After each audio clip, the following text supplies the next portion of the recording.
Sup gamers? Part 2, here we go. I'm just gonna get right into it because you've probably already seen part 1. Just real quick, I guess, before we start, I will mention this takes into account now how many kills it works on. Because survivors, they're all the exact same. So they don't have any other like individual powers. So that didn't matter. But on this one it does. So even a perk is like really good on 2 killers, but it blows on every other killer, then it's probably going to end up in niche still. Even if you can use it on a lot of builds for that specific killer, it has to apply to multiple killers as well. So here we go. Just going to get into it like I said. Adaptation is well-rounded. There's nothing to say about it. It's a very standard, nice perk. Being able to move faster is pretty much always nice, but it's not like it's going to blow you away. You're going to want better combos if you're not thinking about it. But at the end of the day, if you're like, I don't know what else to put on my build, I feel like I've gotten a full build with 3. You could put agitation on it, and it definitely wouldn't hurt you in any way. It wouldn't ruin any of other parts of your build. It would only be a benefit. So, and well-rounded it goes. A Nurse's Calling. I think people underrate this perk. I think people think this perk is niche, and I don't think it is. It's really good. Being able to tell where someone is healing means that you know where most of the time 2 survivors are. Back when everybody healed with medkits, right? And people still do. But back when every single heal was a medkit, basically, that meant you only found 1 person and you had to get lucky. But now you can kind of guess, okay, I haven't seen 2 people for a while. I bet they're healing, and I've been over here mostly, so they're probably over here, and you can walk near there, and then you get the aura. It's really nice. The only thing that it won't help you with is if they have distortion. That will be rough, on top of the fact that you don't always have the mobility to catch up with them. Like on people like Nurse and Blight, it's a way better perk, but it's still good. You can throw it on a lot of killers. Awakened Awareness. It's nice, but it's like, if you're not building around seeing people nearby you, then usually it's not going to do too much. Every once in a while, you'll just find a whole team that just constantly hides behind rocks, and every single time you hook somebody, there's always somebody else for you to chase right there. But usually you want to be building this with other perks and have this be the supporting perk. Oh right, I wanna be showing off the perks so you can read them if you don't know. It's really good. It's a nice perk, but it's only for those specific situations. If you just need a combo with other perks if you really want it to stand out without basically it all being on the survivor's side. And their mistakes and their choices. So, Bamboozle. This is hard. I think I'm going to put it in versatile, though, because there's never a time where blocking a window is bad and vaulting faster is bad. And unlike agitation, you can still bamboozle people and throw them off, because you're going to go faster, which they're not expecting, and then it gets blocked too. And yeah, really good survivors, or even just like decent survivors, will see that you've vaulted faster, and they'll know that it's bamboozled even if they don't hear the noise of it getting bamboozled and blocked by the entity. But like, the effect is strong even if you know it's there. Even if the survivor realizes it's there, it doesn't matter. It's super powerful. Being able to block an option of escape is fantastic, especially on maps where you just have like a window as your main escape option, and the other things are all like shitty pallets and whatever that you want to loop like maybe once and then go to the window. Barbecue and chili, it's more niche now. Before, when it gave you extra blood points, that was a big incentive to use it. And also, back when there just weren't as many aura perks, being able to see people is always good. But now we have better aura perks so that you see people closer to you more frequently, or it just lasts longer, like something such as Eruption. So barbecue and chili isn't quite as useful now, unless you're playing a mobility killer. If you're playing somebody like Blight or Nurse or Spirit, being able to see people's auras far away is just like being able to see people's auras close up. You can just go to them and like 4, 5, 6 seconds and then destroy them. And it's still super useful. But on other killers, it's okay. It's not gonna win you games. Oh god. Oh god, beast of prey. Oh dear. Oh dear, oh dear, oh dear. It's so bad. It's so bad, man. Upon getting bloodlust, you become undetectable, which means your red stain goes away. But like, you're fast now, you know? If you could only have the perks for the specific character, then maybe I could see it working where you're a 110 killer and then you do some mind game. But the fact that you can use this on every killer, that every single killer has access to this, and you're going faster, which means you're gonna catch up to them, and the undetectable basically doesn't matter. It's a terrible perk. It 100% belongs in Adept Rift only, and you're gonna see that with pretty much every Huntress perk. It's bad. Bitter Murmur. Now, Bitter Murmur is nice. Every time a gen pops, you get to see the aura of people who are working on that gen. And being able to see the aura of survivors after they pop a gen, sure, you knew for sure that at least one survivor was working on it, but if you see 2 or even especially 3 survivors working on a gen, then you know you want to run over there and pressure them as much as possible, because the more time you make them waste, the better. It's like Discordance, but less good, basically. And it has the added effect at the end of seeing everyone's auras for 10 seconds, which is very, very, very useful to know for sure that you have some targets to go for and where they are without having to just play the, alright, I hope they're going to this gate game, and then having a 50-50 basically. Of course, that part assumes that you're going to lose, or essentially get to the end game where it's very easy for you to lose.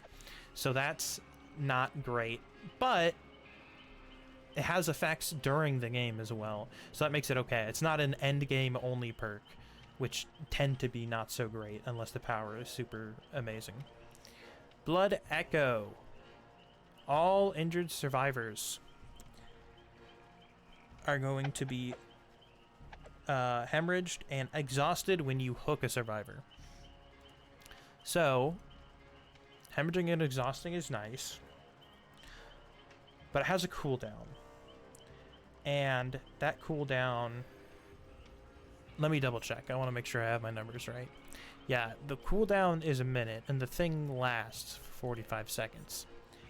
So it's not 1-to-1, and that's already a little bit rough, so you don't know for sure whether or not they're exhausted. And 2, it only applies on injured survivors. That means you have to play hit and run, because you have to injure people. That's not a good strategy, usually. Hitting and running means that you're guessing that they're not going to get together and heal, or you're guessing that they're not going to use a medkit and heal themselves. I mean, you can see if they have a medkit in their hands, and you can know that they're spread apart at some points, but you just don't really have any control over whether or not they heal unless you build a build specifically around it, like if you used Force Penance, for example, and make them broken. In that case, then it becomes super strong, because you know people are going to be injured all the time, and you know that they're going to be exhausted and hemorrhaging, so they're going to have a rough time healing, which makes keeping them exhausted very easy. If they're exhausted, they can't run away from you as well. Yay, Wraith perk. Oh, what? Bloodward's supposed to come first? Alright, whatever. I'm doing Bloodhound. I don't care. I did it. Pools of blood are bright and last longer. Oh boy. That's not a bad effect per se, but it's bad relative to all the other effects in the game. You could have so many strong perks, and if you choose the one that makes the blood brighter, then you're not choosing the one that lets you damage gens while hooking someone, or the one that blocks gens for free every single time that survivors pop a different generator, or the one that lets you make it so survivors heal twice as slow, like, while they're in your tear radius. Like, there's so many amazing perks, so if you choose this one, it's sad, especially with all the aura perks that make finding survivors easier than trying to follow their blood trail. So it's sadly going to be in the Adept and Rift only. Now, Blood Warden. Whenever you hook somebody after the exit gates are already open, you block the exit for a minute. So I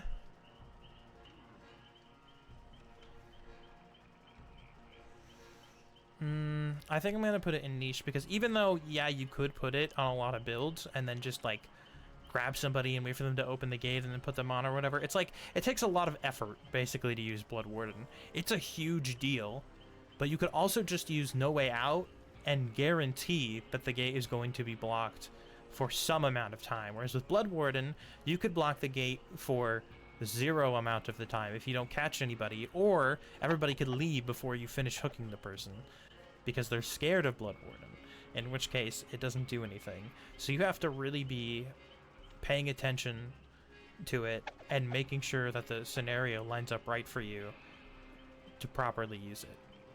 So it's got its ups and downs. Brutal Strength. You break shit 20% faster. Perk that you can throw on a lot of different builds. It's nice, but it's not game-changing. Basically, kicking gens faster is like, okay. It's mostly about the pallets. Being able to break a pallet faster is like, it can score you an extra hit in certain scenarios where they don't think you're going to be able to break it as fast, or the next loop is just a little bit too far if you break the pallet extra fast. Now, that being said, oftentimes, if that was the case, you could just not break the pallet and walk around and fake it. But they could walk around and loop the pallet again often if you choose not to break it. So it just makes the choice of breaking the pallet sting less, basically. You know you're going to be closer to them than if you didn't have it. So I'll put it there. Call of Brine. Oh, you poor, poor perk. It's still usable. It's not a regression perk anymore. I mean, the regression is nice, but 125% versus 100% is not very noticeable. I'm just going to be honest. It's not the 200% that it used to be. But it can still be an information perk. It can be like Gearhead, basically. Except Gearhead, you just injure anybody, and then it activates and you can see when people hit any skill check, versus you have to actually kick the gen with Call of Brine. However, as far as I'm aware, based on what it says, after performing the damage generator action on a generator, right, it activates. If you use Oppression, I think that it applies to all of them, which is very, very nice, because now you have 3 gens that are regressing faster, assuming that 3 gens are even being worked on, and you can tell when they get the good skill checks and nobody has to be injured. So that's nice, assuming that works. If it doesn't work, that's very sad, but it's still usable as like a, oh, I'm running pop anyway, so if I have this, then it makes sure that I know if somebody comes back to it and starts to work on it, as much as any other perk of that sort would do. But you just kind of have to shift your mindset to making it a aura reading, like, information perk, which isn't the greatest, but it's still okay, and that's why it's niche. Corrupt Intervention, no. Fool, claustrophobia. No, dude. What is this? Awful. Whatever. Claustrophobia. Blocks all vault locations within 32 meters of a completed gen. For 30 seconds. Bad. Bad perk. You can use it? Nah, dog, it's bad. It's a bad perk. Unless you're already at the generator, it's not gonna do much for you. Because they're gonna pop it. And then you're gonna have to walk over there. And if you're not already over there, then they're gonna run away from the generator. And if they see claustrophobia, which they probably will because almost every gen has a pallet or a window inside of it that they will be able to see the entity blocking, then they'll run away. Now, if you're already there, it can do something. It might make it so that you can hit somebody with a pallet, but... Or, rather, you can not get hit with a pallet, my bad. That normally you might get hit by, but... Also, people run Sprint Burst more now, instead of Dead Hard. And when people run Dead Hard, then they walk at normal speed. But if they run Sprint Burst, then they pop the gen and they Sprint Burst away. Now, if they Sprint Burst away, then they're probably going to make it to a pallet that's outside of the claustrophobia range. It just feels like things have to line up really well for you. Now, no, okay, I don't like the perk. But I'm thinking about it, and I'm talking about it, and I feel like it has to be a niche, because I can see a build where you run something like Tinkerer, and then you're undetectable, but it's across the map, but you choose to go there anyway, because you're aware of someone injured over there, and then claustrophobia activates, and they try to run away, and you catch them. So I could see something like that being a big deal. A lot has to go right. That's why it's niche. It's a bad niche perk. It's not like a good niche perk like some of the other ones, like Blood Warden or Awakened Awareness, in my opinion. But it's bad. But you can still do it. And there can be situations in which it can work out for you. Corrupt Intervention. Insane perk. Making it so that you know in between 4 generators where they're going to be cuts your area of patrol down by an insane margin.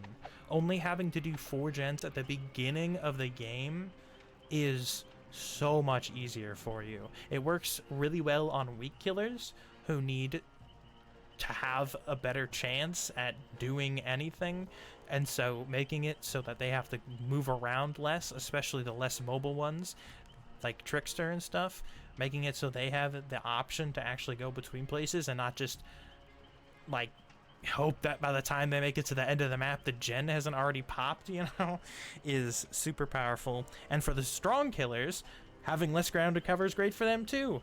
Blight already can cover the whole map in like 7 seconds, so why not cover half the map in 3 seconds, you know? Like, just make it even better. Insane, amazing perk. Calorophobia. While survivors are in your terror radius, they heal half as fast.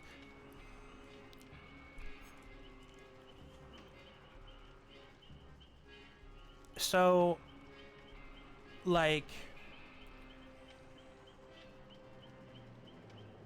as long as you're not...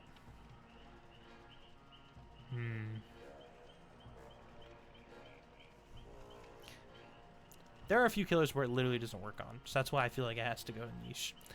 It won't work on killers that constantly go in and out of stealth, like Wraith. It just literally won't work, because you won't have a terror radius half the time. And same thing with stuff like Pig or Spirit and stuff like that. There's just...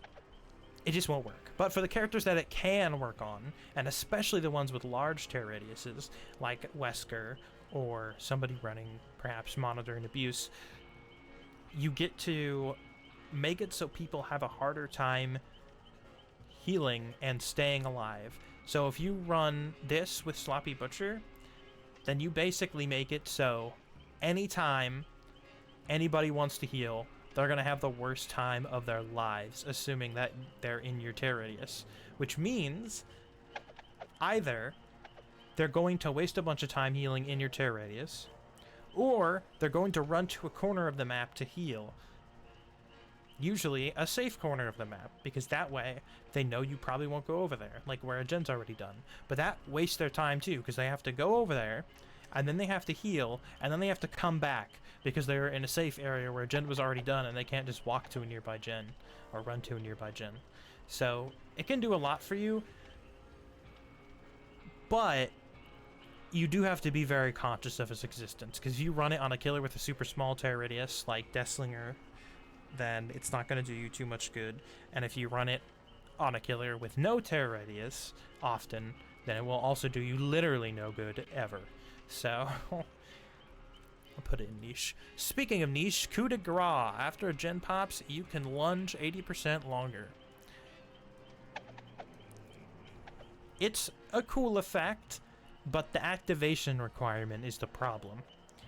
If it had a different activation, like if it was like whenever a gen regresses a certain amount or something, then it would be way better. But the fact that you have to have a gen pop, you have to say, oh, I think I'm gonna lose at like a certain amount of gens, is not great. However, almost every game, even ones that you win, you lose 1 or 2 gens.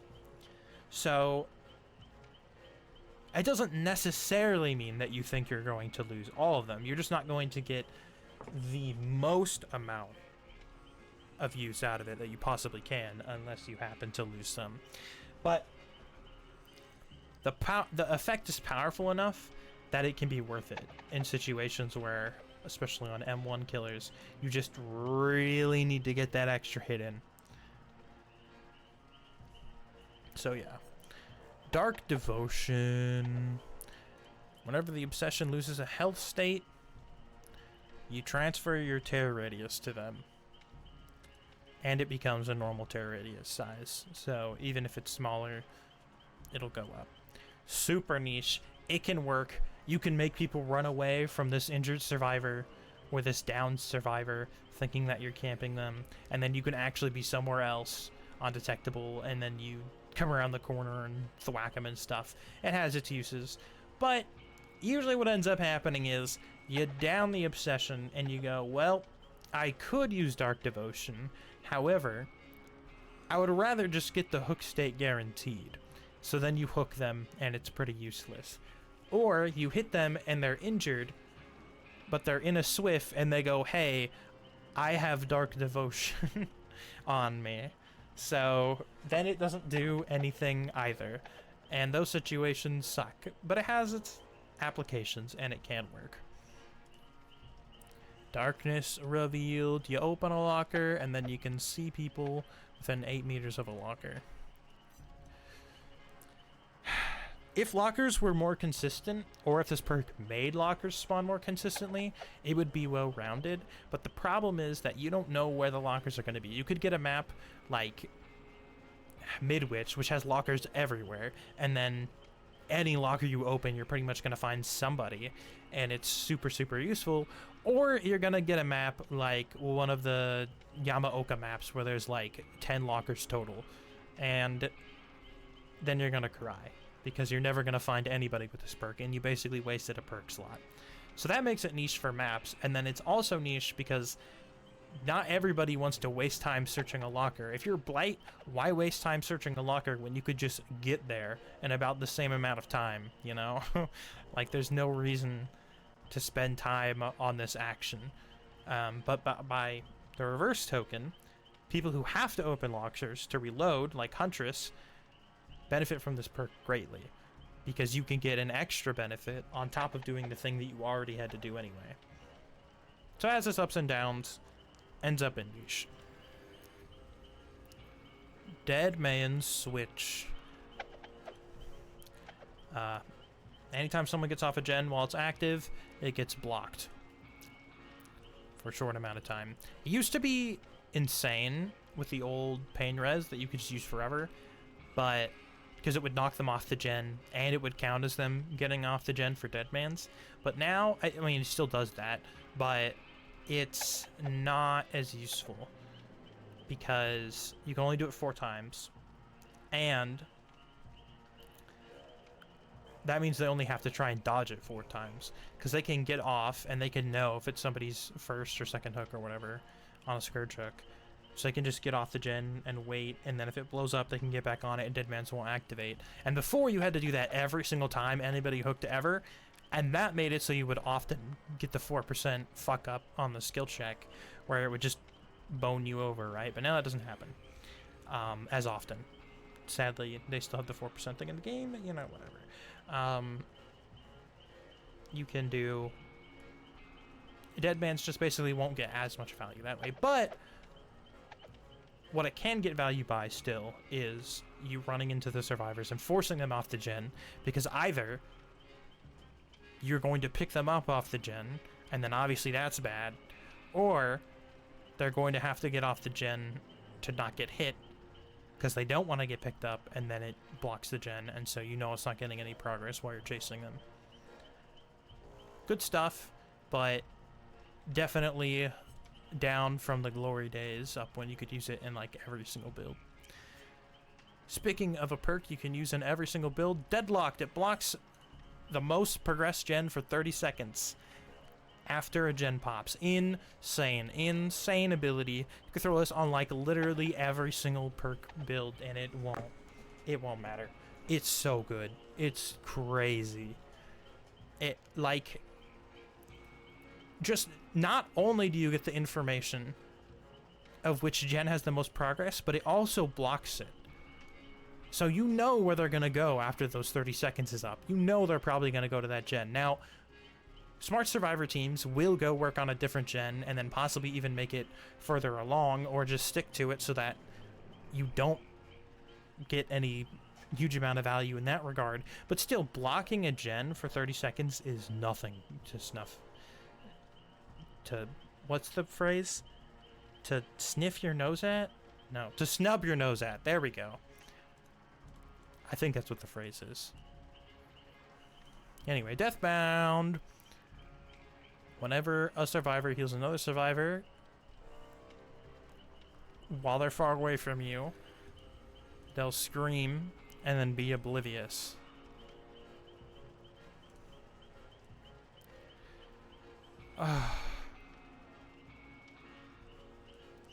Like, you could use this perk. It's not an awful effect, right? Because while they're far away, they scream, which is nice for you. You know where they are. And they can't see you when they get away from each other, which they're probably going to do because you just screamed and you don't want... If you stay together, then there's a good chance that he will find you together. Or she, or whatever. I was just thinking of Pyramid Head. Whatever killer you're playing as will find you. So, having kind of guaranteed obliviousness on top of a loud noise notification is cool, but it's like, it also has an anti-synergy with some of the other perks like Calorophobia, where you want them to be in your terror radius, and those perks are really good. So it's like, that sucks. But on top of that, like, if they find it once, they might just try and heal in your terror radius, or like heal each other to 99 and then use a med kit to heal the last bit while they're in your terror radius or something, so that they don't scream anymore. And like, there's a lot of ways to counter it, even without direct counter perks like Calm Spirit. Calm Spirit means you won't scream. So not like Calm Spirit is a perk that everybody runs, but I'm just saying there are not only a bunch of counters that you can do without any hard counters in your build, but if you're a survivor, you can hard counter this perk. And since you don't know what they're gonna bring, you've done it on accident, and it's like, that feels so bad, you know? So, niche. Deer Stalker. You can see dying survivors on the ground. It's so fucking bad. It's an awful perk. It was good back in the day when we didn't have that many perks. I don't know why I said we. I wasn't around for the beginning of the game. But I know that in the beginning of the game there weren't that many good perks, so this was good. Not anymore. It's really bad. Being able to see where dying survivors are is not a big deal. 99% of the time you can find them again, unless they're running something like tenacity and you left them slugged for so long that they've managed to crawl halfway across the map. But otherwise, it's going to be super easy to find them again. And even if you can't, like, so what? You know, you like, they're going to be down on the ground and probably bleed out. There's only one perk that means that they can get up for free guaranteed, which is Unbreakable. And like, you wouldn't leave someone slugged on the ground for so long that they could get it like far enough away that you'll lose them, unless you really, really needed to. Like, if you saw there was like two other, like the other person who was alive, there were just two of them. The one is on the ground now, and the other person was on death hook.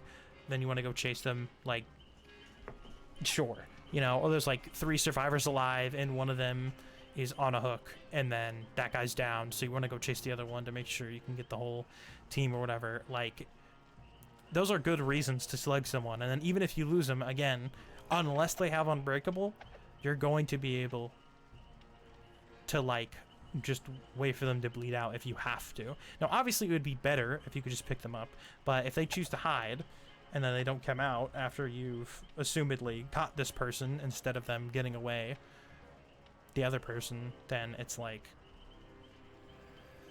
you know, it just, like, the fact that this, me trying to explain this is so convoluted is because I'm trying to come up with like any scenario in which you could use Deerstalker, and it just like isn't a good one. Basically, you could use it, but like, why would you ever in any scenario? Discords, you can see when 2 people are working on a generator at the same time. Oh, I love this perk. I really want to put it in versatile, but I think it's well-rounded. Being able to know that there are 2 people in one spot is always useful, because that means you can pressure 2 people at once. That's the big deal with this. Of course, on top of that, if 2 people are working on a gen at the same time, it's probably going to be the one that's the most progressed. So if you're running something like Pop Goes the Weasel, then you can make sure that you kick the gen that has the most progress. So there's that as well. Those things are both very nice. And there's just like, there's no real reason not to run it unless you have a combo with other stuff, you know? Like, it would never hurt you to run Discordance, just like it would never hurt you to run Agitation. There's never a time where you see the 2 together and you're like, well, this is worthless information, you know, I didn't need this. Like, that's never gonna happen. So, good perk. Disillusion. After you injure somebody and then they go over a pallet, it breaks. While they're in your Terrius, at least. So it doesn't work for people who go invisible, like Wraith. Unless you use the add-ons. I don't know if you've seen the Ots video, but he showed a cool video. Niche, for sure. Again, since you can't use it on almost any killer that uses invisibility or otherwise goes undetectable, that knocks it down a lot. And then on top of that, you have to injure them first, and there has to be a downed pallet by, and they have to choose to vault it.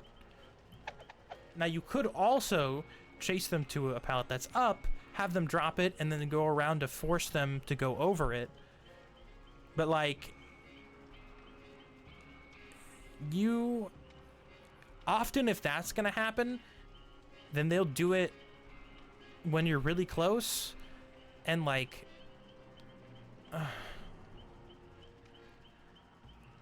I've had this happen most of the time, where people will now, instead of like waiting to see you around the corner, they will do it while you're in the middle, and so then you're like furthest away from them either way, regardless of whether they go back or not. And in that case, you still have to guess which way they're going, because you can't see them yet. So if they continue to go the way that they vaulted over the pallet, or they turn back around, you won't know until you cross the corner, and then it's not going to do you a lot of good. So that's sad. That's something that you have to worry about when you're not using a pallet wide out in the open for this perk. But otherwise, it's like, if you could drop a pallet by yourself while this perk is active or something, but then not be able to break it, and then the survivors, you know, go over it thinking that it'll be fine. That would be something different, but the way it is right now, it's like, it's definitely useful in the scenarios where it's useful, but they're not like super frequent, so. Distressing. Tear radius bigger, more blood points. Do you want blood points? Use this perk. Do you want almost any other scenario? Don't use this perk. You can kind of combo it with some things, like calorophobia. You make sure that they're going to heal slowly, right? Pretty much. But just most of the time, having a bigger tear radius is just going to hinder you in actually winning, and that's not fun. So, if you really need more blood points, go for it. But otherwise, I would recommend against it, probably. Dragon's Grip, you kick a gen, and then it makes people exposed for the next 30 seconds.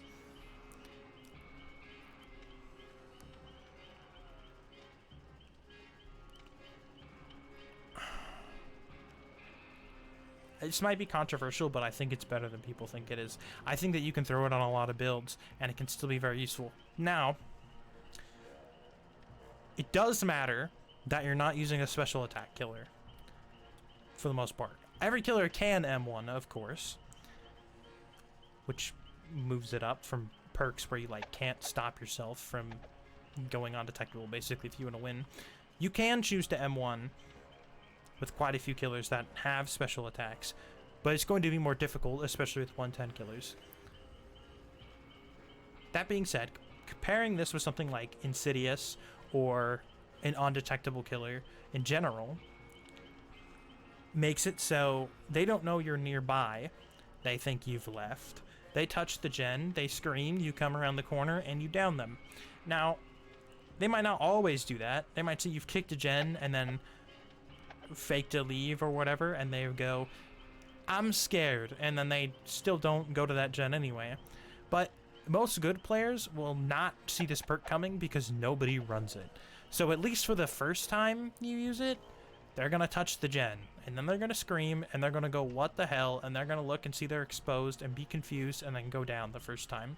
Now, once they know it's there, it's a different story, it's a lot harder, but also they have to choose to just let a gen go for 30 seconds, basically, to regress for 30 seconds, because it applies when you kick, right? So if you run it with regression perks, like Call of Brian or Overcharge or whatever, then you can make it regress more should they choose to not mess with it. And of course, if they're really, really good, they might choose to mess with it anyway, just tap it and then run away. But it feels like a fair balance of stuff, basically. It doesn't feel like it's unfair how easy it is for survivors to counter it. It takes skill and thought and choices. Dying Light. Whenever you hook anybody other than the obsession, everybody is worse at repairing and sabotaging, apparently. I didn't actually know that. And it can go up to 33%, but the obsession doesn't have this problem, and they heal people faster.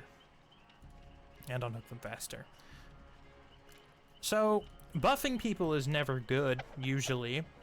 Buffing your opponent is never a good idea. But you do make it so 3 people have like a worse gen progression, which can be a big deal. Now, I know you lose tokens somehow. Let me see. Each time you hook a star, other than you gain 1 token.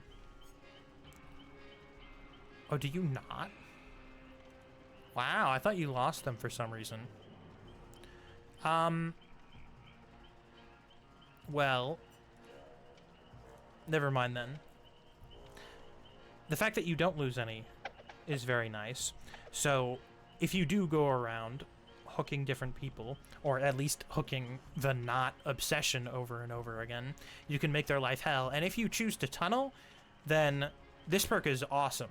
Because you tunnel everyone but or if you tunnel someone that isn't the obsession out, then you have put a 9% penalty on, wait, is it? I thought it was, wait, this doesn't make sense. 33, how could it be a maximum of 11 tokens?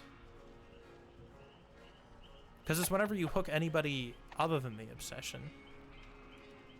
As long as the obsession is alive.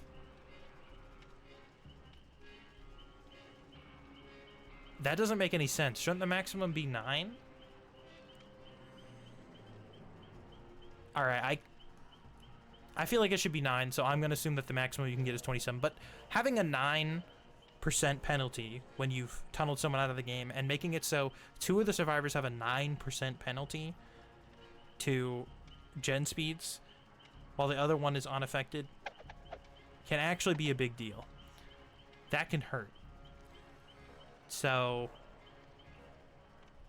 that's great if you want to tunnel. Now, if you don't want to tunnel, that's less fun. Of course, you could be like, oh, well, I'll just go around and hook everybody. That isn't the obsession. And then, like, you know, that's nice. That's a nice thought, but that just tends not to work out, which is part of why this perk is niche. Because if that was a great strategy, people are already doing that, this would be a great perk, because it would just make that better. But since you're buffing that one survivor, and often what ends up happening is you like get 2 people to death hook before you kill one of them, and you can't always choose whether or not the obsession is going to be one of those people, because you kind of just have to go after whoever sucks the most at chase. You know, it's like the ups don't really compensate for the downs. You know, you can run it and it can definitely work, but you've really got to try. Enduring. If you get pallet stunned, it does 50% less. I almost want to put it in versatile. It's so nice to be able to be stunned for less long, but I think that it works better with different killer powers, and certain killers don't benefit as much, so I'm just going to put it well-rounded. But if you're someone like Artist, and then you're able to put down another thing, or if you're someone like put down another bird. And if you're someone like Plague, and then you can end up spitting on them, even though they've just hit you with a pallet or something, like, that can be a big deal. That can be a game changer. However, certain killers, like the Trapper, like, yeah, it's a nice buff for sure, but it's not gonna, like, change the outcome that they're gonna get away, basically. Like, either they were gonna run into a trap, or they weren't, regardless of whether or not you had Enduring. So it's like cool that you get to get there faster, but it's not game changing the way it is for other killers. So I'll put it well rounded. Eruption, you kick a gen and then it blows up for 10% after you down somebody. And you get to see whoever was working on its aura, assuming that they don't get off.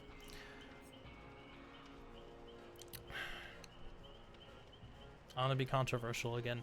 It's not nearly as bad as people think it is. You can run it on a lot of builds as long as you're going to kick gens, which you should probably be kicking a gen at least like 2 or 3 times a match, you know, even with perks like Scourge Pain Res and Scourge Gift of Pain. You should probably still be kicking every now and then.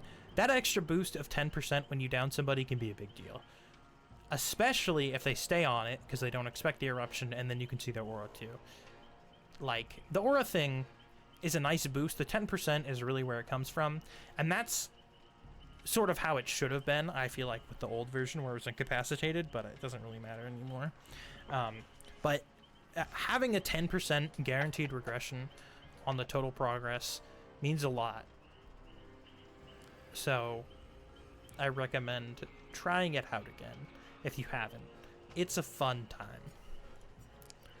Fearmonger, when survivors are doing gens, it sucks for them. They become blind and exhausted.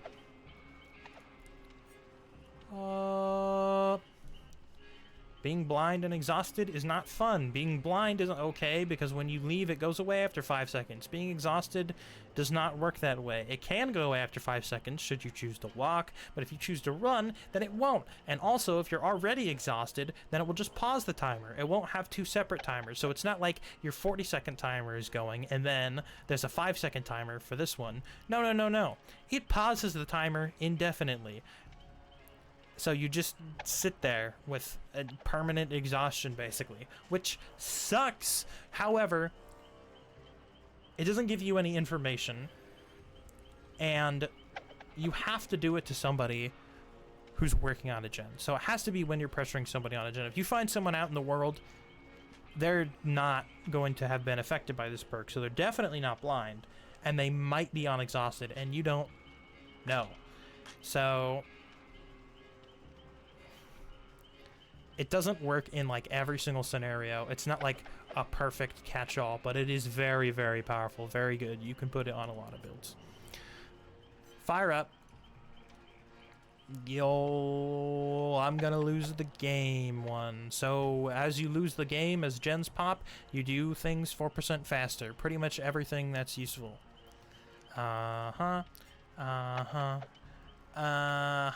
So perks where you have to say I'm gonna lose the game are bad, usually. And this perk is like the prime example of that, because if you're going to have a perk that says I'm gonna lose the game, or get to a point where I'm probably gonna lose the game, then the effect has to be extremely powerful. It has to be super duper powerful, because otherwise you've just lost the game for this perk to activate, basically. And what does it do? Like nothing. Like, you can pick people up faster, okay, but you still have to down them. You don't walk faster, you know? Like, oh, you vault windows faster? Okay, well, there's probably not going to be near windows. They're going to be at the exit gates, which usually have pallets instead of windows. Like, it's not a big enough deal. Oh, you can kick generators faster? Well, guess what? It doesn't really matter until you hit about 12%, which is 3 gens in. So, basically, you've wasted a perk up until there's only 2 gens left, and then even then, kicking a gen 12% faster isn't even that big of a deal. You know, there's a whole perk that just by itself makes you kick things 20% faster.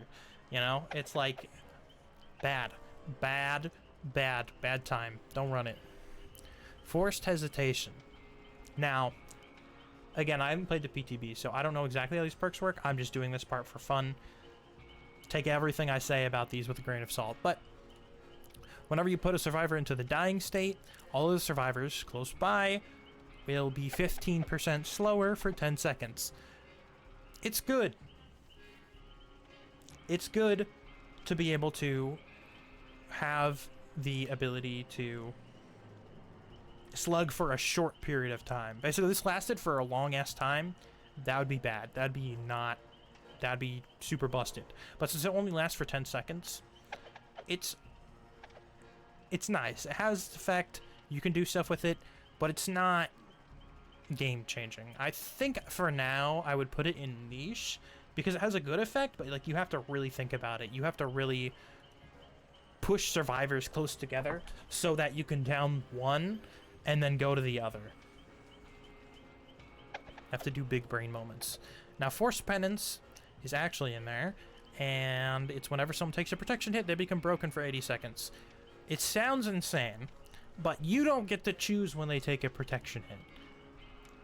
They get to choose when they take a protection hit, and they only have to do it once to find out that you have forced penance.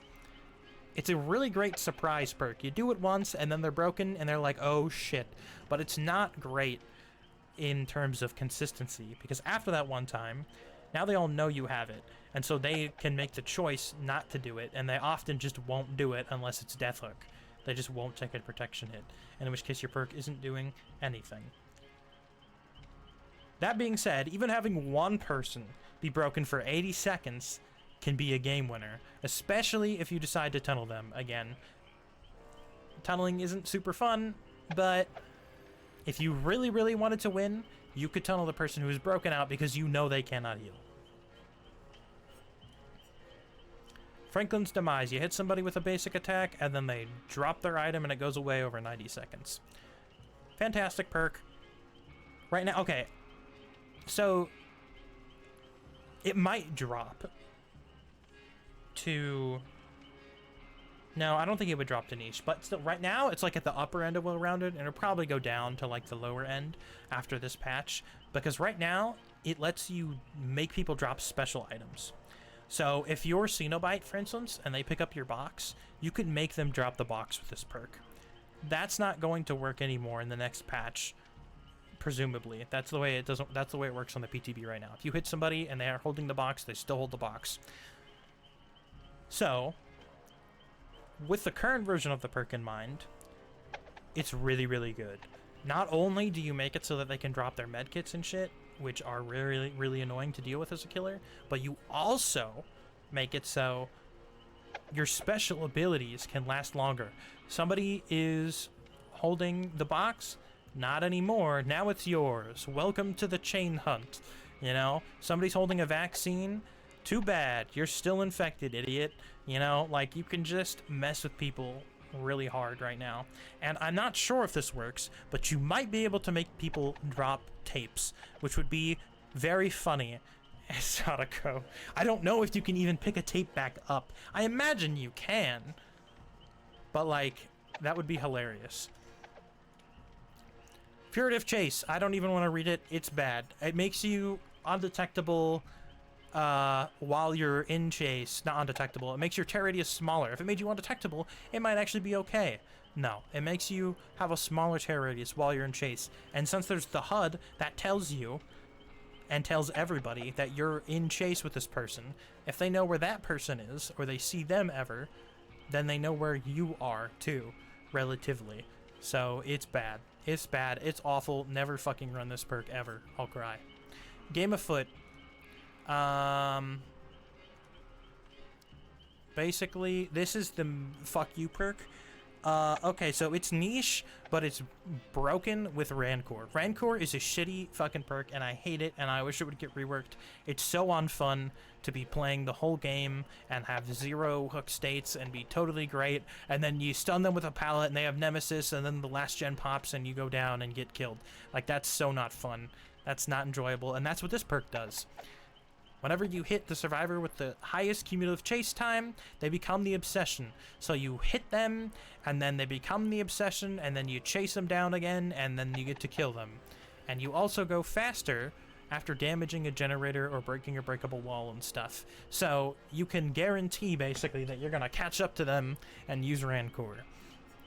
Great fucking perk. It's niche. I hate it so much. Because it's only good in that one scenario. Otherwise, cool. They're the obsession and you go a little bit faster. That's, like, nice, but, like, not really. Now, Gearhead is different. Gearhead makes it so that after you hit somebody, every good skill check that ever happens reveals their aura. Oh my god. That's so good. Good skill checks are the ones that most people are going to be hitting.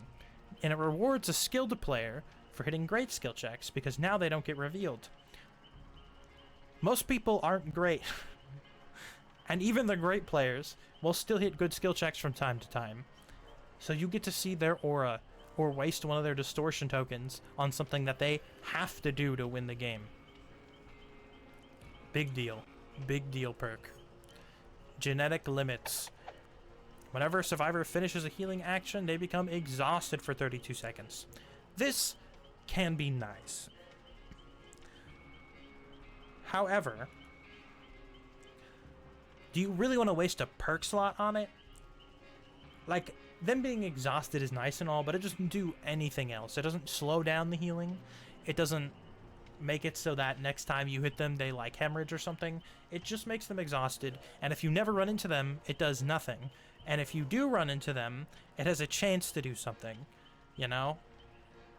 Like, it's not guaranteed to do anything, basically. And because it's so... You have to assume that they were going to use an exhaustion perk, and they were going to use it well to escape from you. It makes it more niche. I think it would be niche. Grim Embrace. Once you hook everybody, all generators are blocked for 4 seconds, and you can see the obsession, assuming they're not the one that was hooked. It's cool. It's nice to get it off. It's not super useful, especially if you hook the obsession last, and then everybody just hides in a locker for 40 seconds. It's rough. Now, if you specifically choose not to hook the obsession last, you make sure they're not the last one, then yeah, being able to see the obsession is nice, and then you get all the gens blocked and stuff, so you're guaranteed to be able to chase one person. But even then, like, they can just spend that time healing and stuff and not be wasting time that they could be doing gens, because they can't be doing gens. So, yeah. Hangman Strip, one of the worst perks in the game. It's so bad. Whenever somebody begins sabotaging a hook, you hear the loud noise instead of at the end. And while carrying a survivor, you see any survivor within a certain amount of meters of a hook. It's so awful because it's so small. And the problem is if you make it really big, then that means that people that are like doing a gen or something are just going to be revealed because they're close, quote unquote, to a gen. I mean, to a hook, even though they're not. And so you can't like even buff it. Like the way that it is currently is just literally garbage. There's nothing that you can do to fix it. It has to be garbage the way that it is, or else it'll become broken the more you buff it. But at the same time, when it's this small, it does nothing, basically. And being able to hear something, like you can hear people sabotaging or see them running towards a hook, like without needing a loud noise notification. The small noise notification, the quiet one, is enough. So, Hangman's Trick, one of the worst perks in the game. Into the Adept it goes. Now, Blood Favor blocks pallets after you injure somebody. That is good. In fact, I would say other than the nurse, it's one of the better hex perks. Other than for the nurse, it's one of the better hex perks. Because blocking pallets is almost always good on everybody. If you're playing the doctor, now you don't have to worry about timing your thing. You could just get to walk through the pallet. If you're playing the trapper, now you just get to walk through the pallet. They can't drop it, which means you get closer to them, and maybe you can even steer them into one of your traps. If you're playing like the hillbilly, they think they're going to be able to drop a pallet after you hit them with their M1, with your M1, and then guess what? Now they don't, and you get to still chase after them and M1 them again without having to worry about your finicky chainsaw shit that hits walls for no reason. Like, it's good on everybody, again, except the nurse who can just skip pallets anyway. So, like, I highly, highly recommend it. It's a fantastic perk. Now, crowd control makes it so that when people rush through a window, when they do the fast faults, it blocks that window for 20 seconds, and this is less good. It's still good, but they get to use the window still. They don't get to use the pallet when you hit them with the, you know, the M1, with the other perk. But this one, they get to use the window, and then it just blocks after the fact. So if you're using, like, Awaken Awareness or something, great. You can still combo it well, and then they can't turn around, and you don't have to run Bamboozle with it. Although I would argue that running Awaken Awareness and Bamboozle is better. You still don't... You could do whichever one you want, and it'll still work. Being able to block a window is nice no matter what, but it's not... Like, the fact that they still get to use it first is sad. And it's a hex, so it can be taken out. That is also very sad. Devour Hope. Every time you hook somebody, you gain tokens. After 2 tokens, you go fast after 10 seconds. And then at 3 tokens, you down everybody instantly. And at 5 tokens, you can kill everybody instantly. When I was new, I was like, oh my god, best perk in the game. You can run it on every build. Now I'm like, I don't know. It's good. Don't get me wrong. You can definitely have your builds that make it work. But it's a hex perk. And they can make it go away. And in fact, they will try their damnedest to make it go away. Because being downed instantly sucks. And knowing that if you don't get rid of it, you're going to be able to die instantly is even worse. So people just kind of get it out of the way. Not to mention, a lot of times people will just spawn next to it and then they get rid of it, or they get rid of it on dying if you have on dying, and then it's like, well, that was a fucking waste, you know? Like, a whole perk is just gone because of spawn mechanics, you know? Like, that's saddening.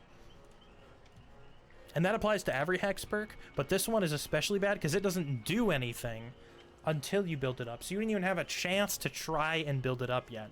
It just fucked off and died. Face the Darkness. So this one is complicated. Basically, when you injure somebody, if there's a Dole Totem, then this becomes that, and all other survivors will scream every 25 seconds when they're outside of your tear radius. So when you injure the person, or when you down the person, it goes away. Or when they become healthy, it goes away. Or when somebody cleanses the totem, it goes away. And if they cleanse it, then it goes away forever. It won't ever come back. Like, it'll come back on other survivors otherwise. It's so complicated. It's so fucking complicated. But if you work out all the complications, it's okay. Every 25 seconds is too long. You don't get to hear them scream often enough. That's the biggest problem. On top of that, if you actually choose to, you know, put the person into the dying state, the thing that you're trying to do to win the game, you also lose it, which is a problem. Now, to be fair, you can have it happen again, right? You can have it happen with multiple survivors, and they don't have time to cleanse it because the thing will go away, right? But it's still not worth it for just every 25 seconds for someone to scream. It just doesn't do enough. Haunted ground. 2 hex totems spawn and they make everybody exposed for 60 seconds. People might not cleanse them. If they don't see any hex effects, there's no reason to cleanse it. And if they see hex ruin, there's also still no reason to cleanse it. You have to run a good hex with this hex so that they accidentally get this hex. And then they also have to accidentally get this hex. Like, you can't, it doesn't like force it on them. It's not like Undying where it forces it on them. No, they might just get the right ones every time and then this is a worthless perk. However, when it pops off, it pops off. Being able to have everybody exposed for 60 seconds is a big deal. So if you run a perk that's strong, like Blood Favor, and then they see it and they're like, holy shit, this guy's Blood Favor, we need to get rid of it, and then they get the exposed status effect instead, and you down like 2 people on their team and then hook them close together and are able to walk between them, patrol them, and then get another guy down and all this stuff. Like, it can combo, it can pop off, but you are very much forced into running a hex build, basically. Because that's the best way to guarantee that it goes off, is if all your perks are hexes, then you basically guarantee that someone will get it, but otherwise you might just get unlucky and you almost can't run it without any hexes because good players will just be like, I have no reason to cleanse this, you know, unless they're doing a challenge. Huntress Lullaby. So they lose an extra 6% if they fuck it up. Same thing with healing. And then you gain a token. And whenever you gain a token, you make it so that the warning for the sound effect, the doesn't exist as much. It becomes quicker, like closer to the time that it exists, and then it doesn't happen ever at all.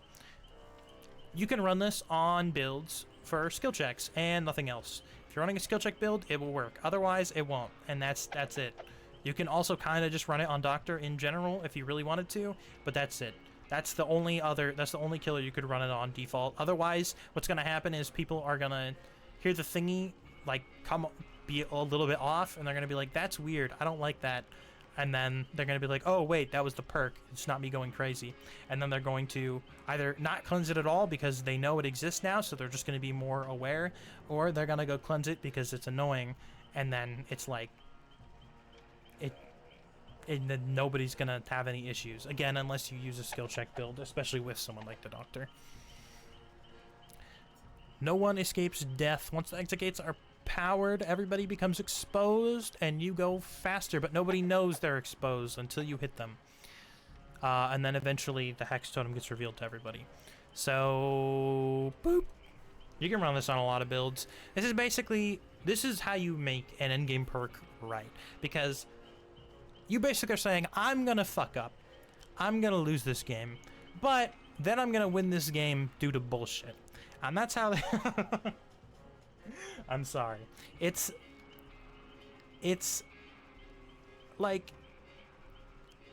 it doesn't take no skill to use this perk, but it also feels very cheap sometimes, especially with killers that can slow you down guaranteed, such as the Clown. Like, it makes your life hell. And even if you do manage to find the hex early on, after someone has hooked you, after you've hooked someone rather, then they find the hex and they get rid of it, and then you've been standing there making sure nobody could get that guy off the hook, and then they all have to run over and congregate and do it before they hit the next hook stage. And so that's a big deal.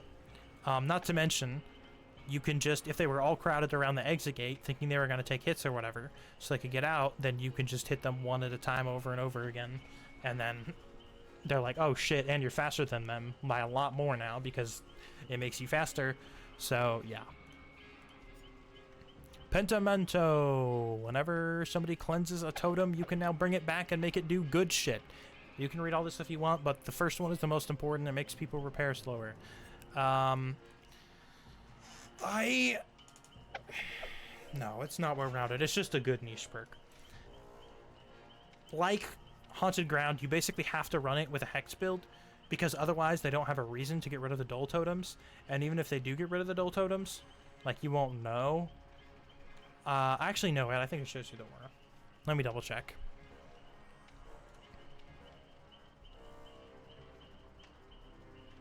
Yeah, you see the auras of Cleanse Totems, so never mind that. But there's no reason for them to do it unless they have a challenge. Which means there's no reason for them to do it, basically, if they don't care about challenges.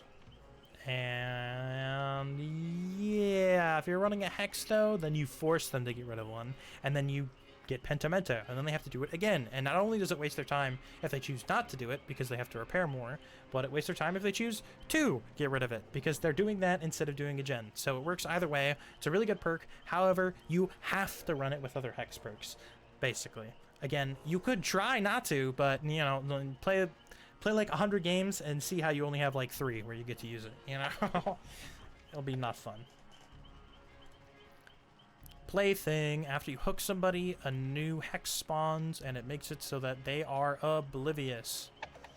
And nobody else can cleanse the Hex. So, being oblivious isn't like the worst thing in the world, but being able to become oblivious, like, I'm pretty sure can happen multiple times to one person, right?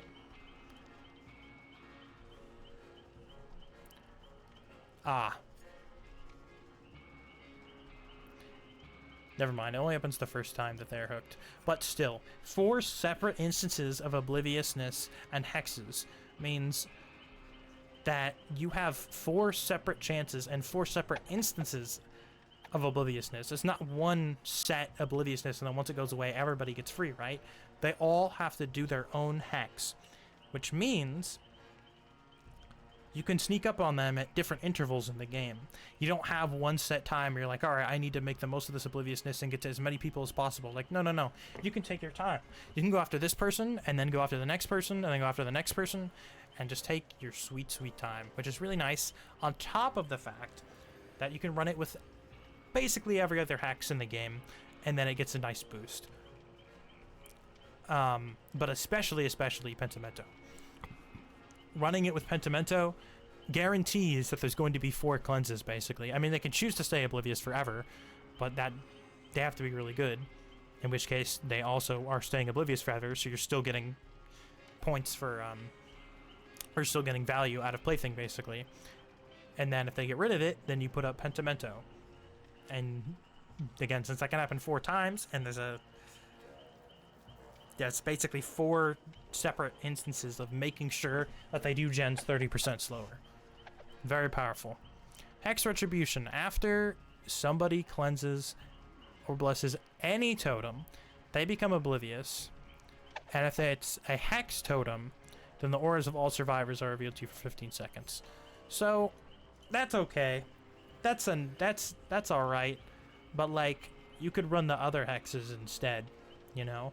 Like, oh, I can see your aura for 15 seconds. Alright. Well, if you pair that with Haunted Ground, that's good. But, like, then what, you know? Like, even if you use it with... Like, seeing the auras can be nice, but they can run Distortion, first off, which a lot of people have been running more often. And second off, it's like... Okay... As a Hex effect... Something that can be cleansed itself is very sad. If it wasn't a Hex effect, if it was guaranteed to work on every single one, big deal. Big deal perk. But the fact that you can cleanse it and have it be the first one cleansed and then have it not do anything other than if you're running on dying is really sad.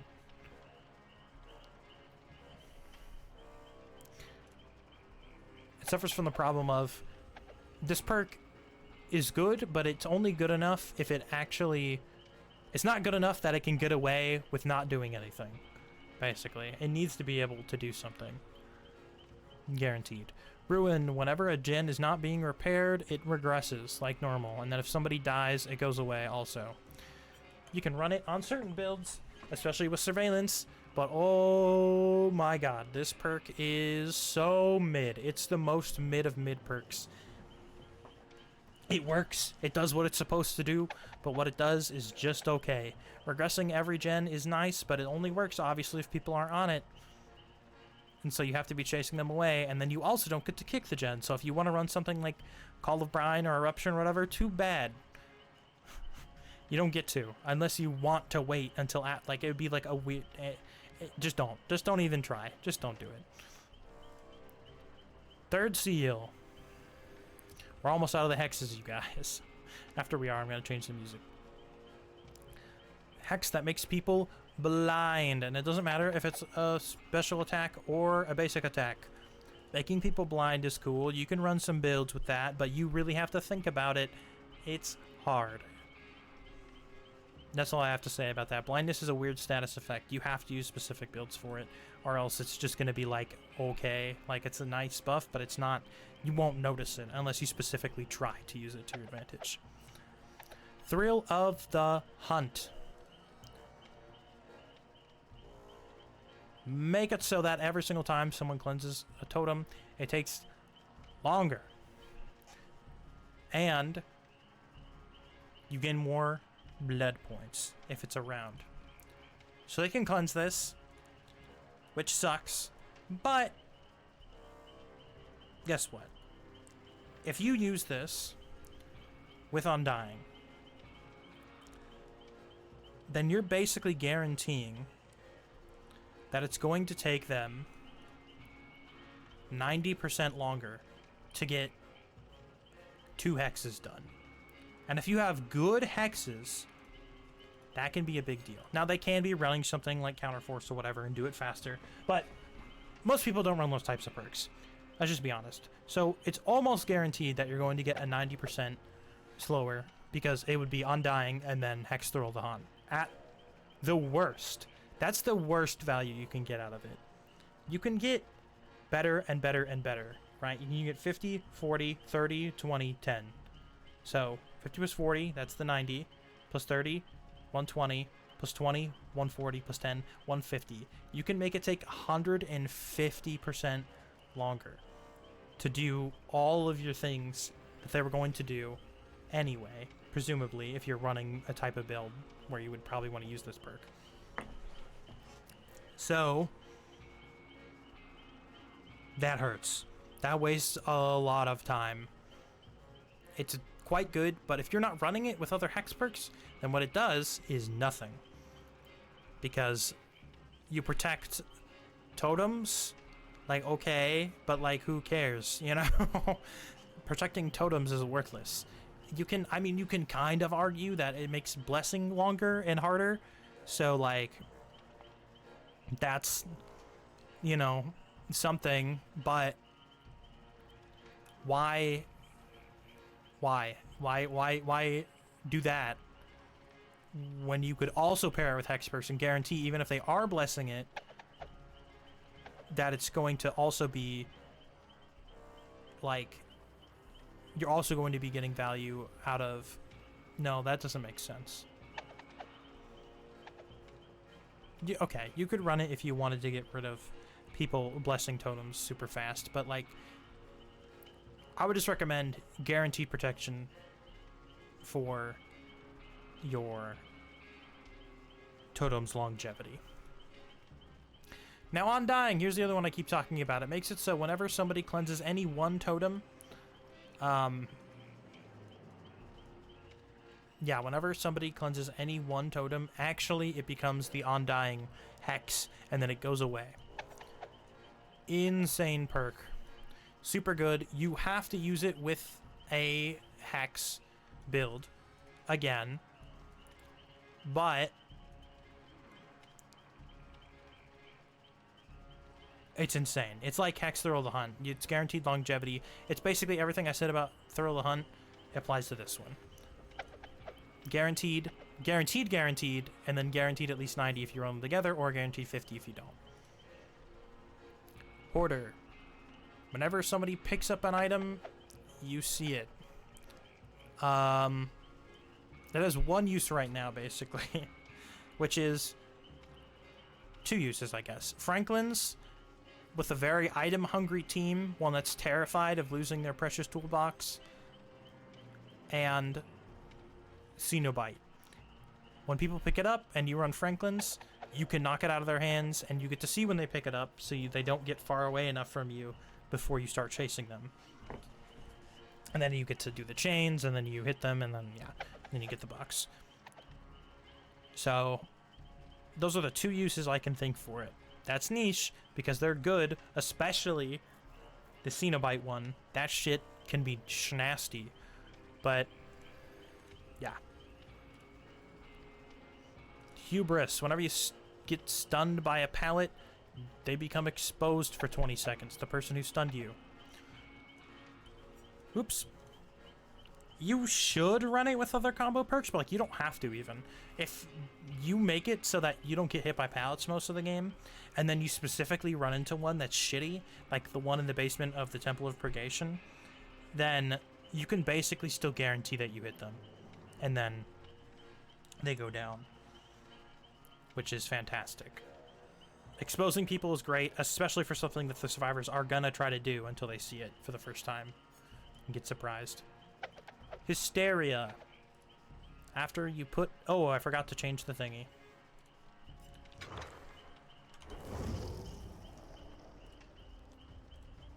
After you put a healthy survivor into the injured state, all injured people become oblivious for 30 seconds.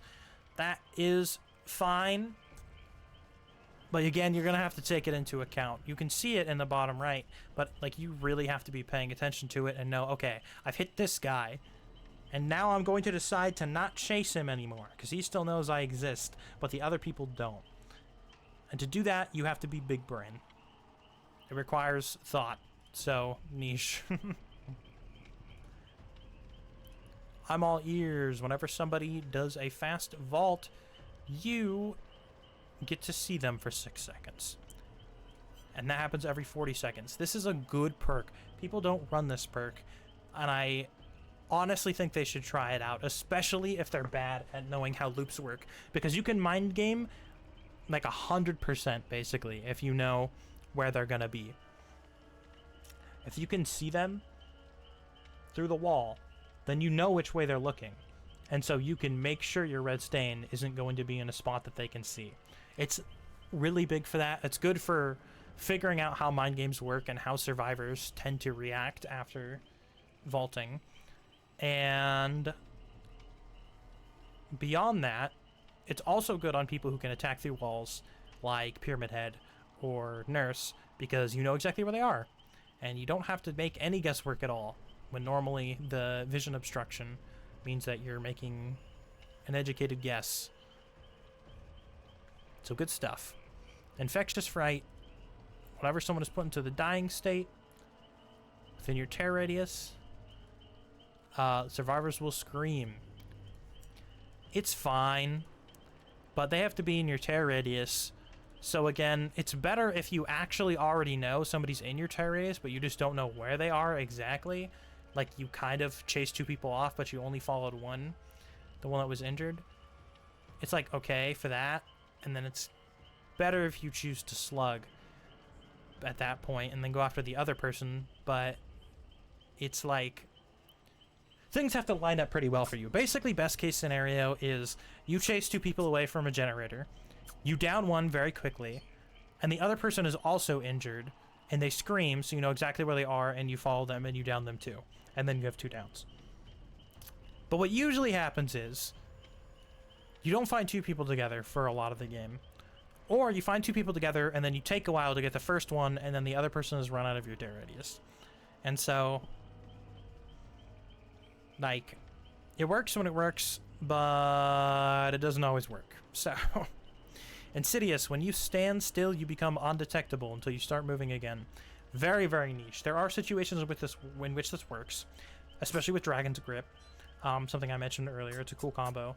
But usually what ends up happening if you run Insidious is that you're on a map that's wide open, like Dead Dog Saloon, where there's like 2 places that you can actually hide, and then you're just standing there in the middle of the open and everybody sees you and it's worthless. So that's pretty bad. Or Eerie of Crows, oh my god, there's like nowhere to hide on that map. So if you use this perk, you're just going to sit there and cringe and cry.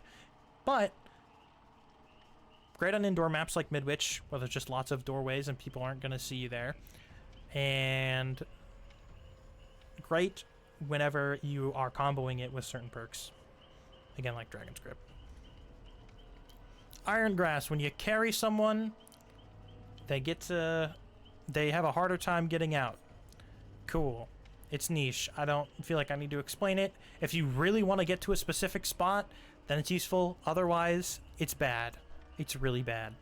Iron Maiden, you make it so that you open lockers faster and people suffer from exposed when they exit a locker, as well as Scream. It's good on reloading characters. It's good if you know the person that you're fighting is someone who uses DS. Like if you were like in a tournament, maybe I could imagine that there's or like a real tournament, because in a real tournament they're crazy. But in like a fake, you know, like fun friends tournament, you know the other player likes to hide in lockers a lot because they run DS, and then, you know, they have to get out and scream, and then either they have to hide in the locker again, you know, because they have the DS still, and now they're worried about getting downed instantly, or they choose, you know, to just go around and hope that they don't get hit while they're exposed. Something like that. But for the most part, it's better just to use it for the fast reloading on reload characters. Jolt, you hit somebody, and then within 32 meters, or rather you down somebody, and then within 32 meters, 8% of the gen. That's pretty good. It only works on basic attacks, so that's why I'm not going to put it in versatile, but it's still really good. Highly recommend. Good time. Downing people with basic attacks is what a lot of killers do by default, so getting an extra bonus on top of that, especially being the main objective, being lowered as the bonus, is very nice. Knockout. You put somebody into the dying state, and then nobody can see their aura unless they're super close already, and they're worse at getting up. So basically it's a good slugging perk. So if you're running a big slugging build, or you're like playing, what do you call it, twins, somebody who really needs slugging, then it can be useful. So it has its niche. It's not a fun niche for a lot of people, but it's there. Lethal Pursuer. You can see all survivors for 9 seconds at the start, and every aura perk, including this one, gets plus 2 seconds, so actually it's 11 seconds. Insane. Being able to see people for 11 seconds at the start is already an insane perk. It wouldn't be versatile, but it would be super high up still. But with the fact that it applies to all other aura perks, that they also get an extra 2 seconds to their effect, means the difference between seeing somebody at all and not, or seeing somebody for long enough to make an actual play versus not. 2 seconds isn't a lot on its own, but added on top of the other time of other perks is a huge, massive deal. If you don't have this perk, if you don't have Nemesis, this perk might literally change your entire game. It's so powerful. Leverage, one they don't have, whenever you hook somebody, then they get a 5% stackable debuff to their healing. It's okay. I'd put it in niche. You have to run an anti-healing build because it only works for 30 seconds. If it worked permanently, it would be broken. So that's why it's not. But the way it is now, it's also just like, okay. Lightborn. That one they do have. Flashlights don't work on you, and you see their aura after they use flashlights. Do you get flashlight stunned a lot? Run the perk. The aura thing doesn't really matter, basically. You're busy putting someone on the hook, and they can go all over the place. It usually doesn't matter that much. Yeah, do you really get flashlight stunned a lot? Like, do you actually super suck at it? Okay, then run Lightborn. Otherwise, I would not recommend it. But it does what it's supposed to do. So, you damage a gen, and then the next time you damage a gen, you see it as yellow, and you become undetectable and go really fast after it gets finished. Oh, that's right, it's not in here. This seems pretty powerful. Being undetectable is pretty nice, right? But the big thing is that you go 7% faster. 7% is huge. You're going to be running at 122% movement speed, assuming that you are a 115 killer, like most killers are. That is a huge, huge deal. You don't need Bloodlust. You don't need some extra speed perk like Noed. You can just have somebody finish a gen, which is what they want to do anyway, and then sneakily run at somebody at the speed of sound. It's crazy. I would put it in well-rounded because it won't really work too well on 110 killers. It'll be fine, but usually you're going to want to be doing the other version of their attack, like Huntress's Hatchet or the knives anyway, for Trickster. Mad Grit, you can swing forever while you're holding somebody. It's funny. That's a good niche. Not really. But beyond looking hilarious, it actually can be useful if people take hits all the time. But I just realized with my other thought processes, you don't get to control whether or not they try to take protection hits, whether or not they get to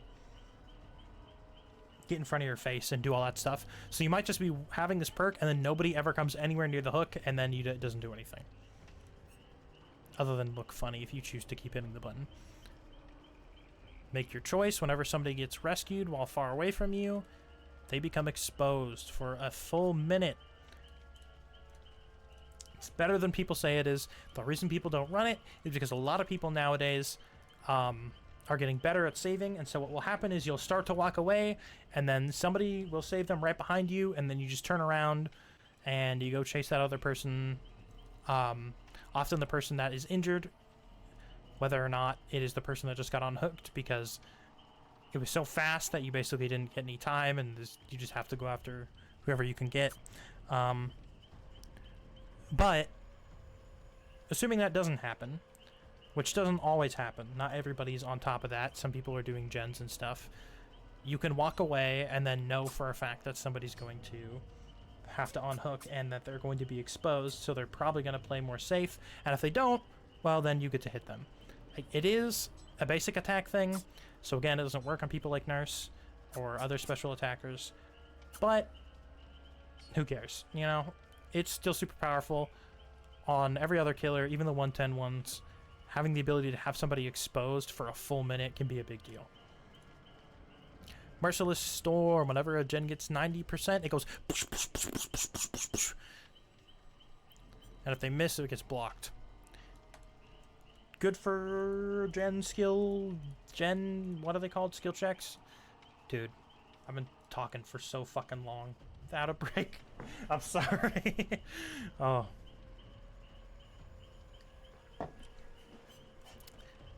Great for skill check builds. Otherwise, bad. People won't miss it. It's just more fun than anything for them, which boosts their morale. It's actually negative. So, yeah. Monitor and Abuse. Whenever you're not in chase, your tear radius is smaller. Whenever you are in chase, your tear radius is bigger. And you also get a better field of view while you're in chase. Oh, whenever you're not in chase, my bad. So, you can run this with certain tear radius perks to have it do cool stuff. Otherwise, it is bad, and I would not recommend it. Nemesis. Whenever somebody stuns you, they become the Obsession. And whenever the Obsession moves over to a new survivor, they become oblivious. And they can see your aura for 4 seconds. So, like, that's okay. Being able to see the aura for 4 seconds is kind of nice. And being oblivious is kind of nice, but like mostly the way that it's used is with other obsession perks, like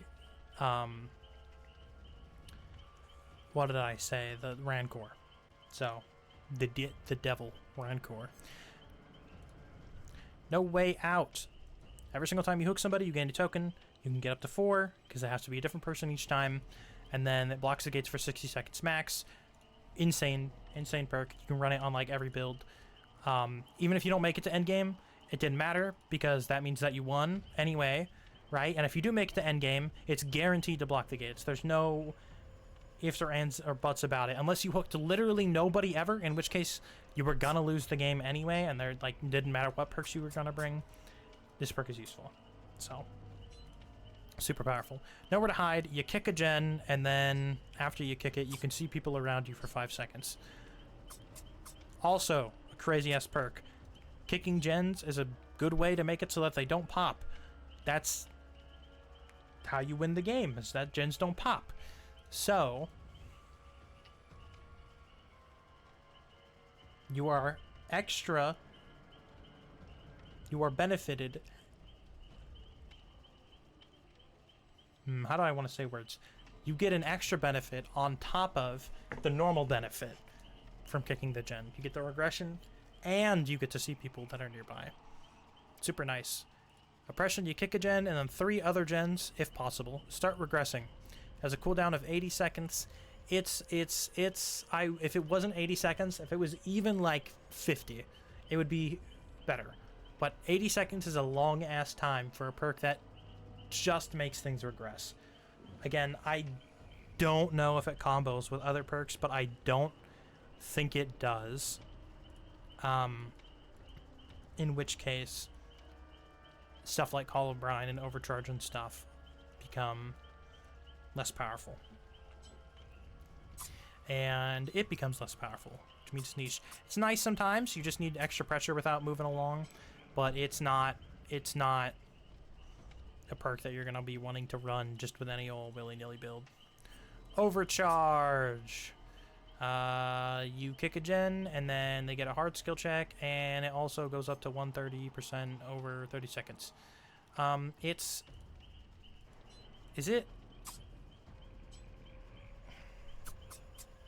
Keeping survivors on their toes is nice. Making it so that they have to genuinely pay attention every single time they touch a gen, and when they choose to touch a gen, so that you don't chase them and hit them and they freak out and then they miss the skill check, can be useful. On top of being able to use it in impossible skill check builds, like with things such as Merciless Storm and whatnot, to make it like a crazy combo that just blows up the gen and keeps it stuck for a long time. Overwhelming presence. Survivors within your terror radius have their items go away very fast. It's not worth it when you can use Franklin's. It's because Franklin's exist, this perk is bad. If Franklin's didn't exist, this perk would be fine. But because it does, and literally just all you have to do is hit them, and then it starts slowly degrading over time, and you want to hit them anyway, like, that's cool. They won't be using their items if you're chasing them, which is usually when they're in your terror radius. So, it's bad. You could put it in niche if you really wanted to, but like, no, just don't run it. Just fucking don't. Play with your food. Each time your obsession escapes from chase, you get 5% haste, up to 15% haste, and whenever you use a basic attack or special attack, you lose a token whether or not you hit them. You really have to think about it, really have to make sure you probably want to be using perks like Nemesis so that you get into chase instantly with your new obsession, and then you leave them, and then you go find someone else, and you have to really put a lot of work in to make it work, but you can. Pop goes the Weasel. So right now this is 20 instead of 30. This is for the PTB, but it works basically the same. You kick a gen and then it goes down to 20.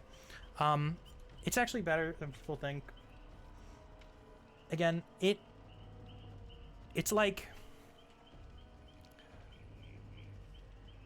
it's just nice to have regression built into your build, especially if you're already going to be kicking gens because of Nowhere to Hide. Nowhere to Hide makes pop goes better because you'll want to run a perk that synergizes with kicking gens. So what you'll probably run is pop goes because that's the best one at the moment. Arguably, Eruption is stronger, you could say, but pop goes is a great one to go with it. So is Dragon's Grip. All these different ones you can run on top of it, but because Nowhere to Hide is so powerful and shows you the auras with people close to you, if you use pop goes, then you get to also knock out the generator and a large amount of the generator's progress while seeing people around you.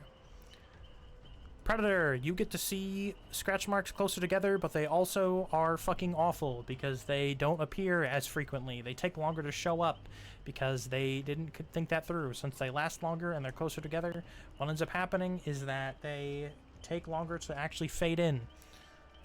Awful, awful perk. Rancor. I fucking hate this perk. Basically, you get to see the aura of the obsession for 3 seconds, and then you get to down them and kill them for free.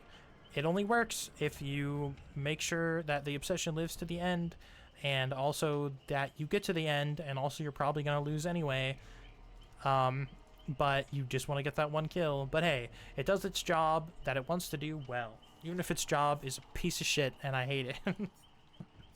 Remember me. Become obsessed with one survivor. Each time the obsession loses a health state, you gain 1 token, and then the gate lasts an extra 16 seconds. This is like No Way Out, but worse. Because No Way Out, you get 1 token and you guarantee almost as long as Remember Me does, and you get 2 and you've already passed it. Whereas Remember Me, you have to do the same thing, but you get less tokens. Now you can combo them, but like, why would you? You know, you don't need to. If you can't do enough in 60 seconds, an extra 16 probably isn't going to help you. So you could, but like I would not recommend it. It's almost always better to just not run it and run something else for the other parts of the game. Yeah. Save the best for last. Whenever you hit somebody that isn't the obsession, your cooldown on your weapon gets faster. So you look at your weapon for a less long amount of time. When you hit the obsession, though, those stacks go down. Insane perk. You can run this on anybody with a basic attack as their main form of attack. Actually, I'll put it in here for that reason. But you can run on anybody with that as their main form of attack. It's super good. Like, it works really good on Myers as well, which is great because that's his perk. And that's very fun. But yeah, anybody who has exposed on a basic attack very often will love this perk because you get to down somebody quickly and then pick them up faster and then have more time to use your exposed power.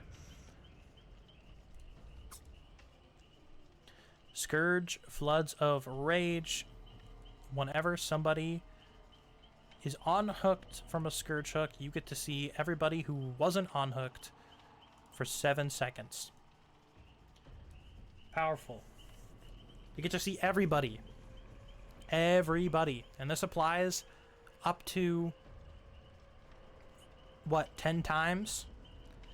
That's a lot of times that you get to see everybody for 7 seconds. That's crazy. Big deal. Big deal perk. Into well-rounded it goes because, again, it works better on people with mobility. People like Blight and Nurse, they can just teleport straight to you or fly, or, you know, zoom across the map straight to you. And then, bam. You're in trouble. Other killers, it's still nice to have the information, but it might not work out quite as well. Gift of Pain. You hook somebody, and then they hemorrhage and mangle. They are hemorrhaged and mangled until they heal, and then they're worse at gens if they do heal. Insane perk. You can run this on anybody. It's either free, no healing, or free gen regression. That's super powerful. like making it so people have to choose between staying injured or choose to do gen slower is a big deal. Like, it applies to everybody too. There's like no way to get rid of it. There's no, oh, if you do this roundabout thing, then you won't have the gen regression penalty. Nope, there's no way to counter it. Just if they hook you on the Scourge hook, that's it. Monstrous Shrine. The basement hooks all become Scourge hooks. And it accelerates sacrifice process by 20%. If you're running some crazy ass build that somehow keeps people out of the basement, no, there's like no way to, there's like one character. Like, you could maybe do something with Trapper, but like 90% of the time, there's like nothing you could do, because what you want to do here is put someone in the basement and then leave, because it only works when you're not nearby, so that they die faster. But the problem is, even if they die faster, they're still gonna get saved. They don't die fast enough.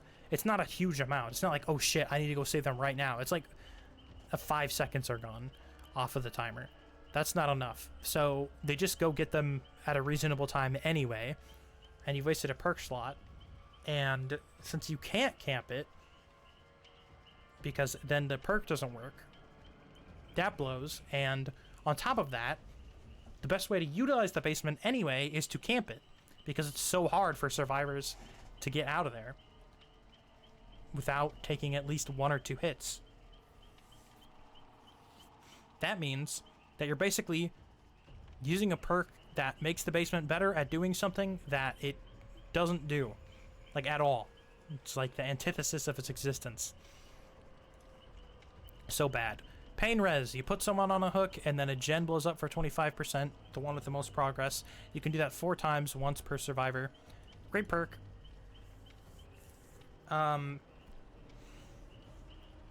Nah, it goes versatile. It's still really good. Still one of the best perks in the game. The ability to not have to worry about a gen popping whenever you put someone on a hook, because you know that it's going to blow up the gen with the most progress, is super useful. And if people are on it, they scream, and you might be able to know where they are because of that. And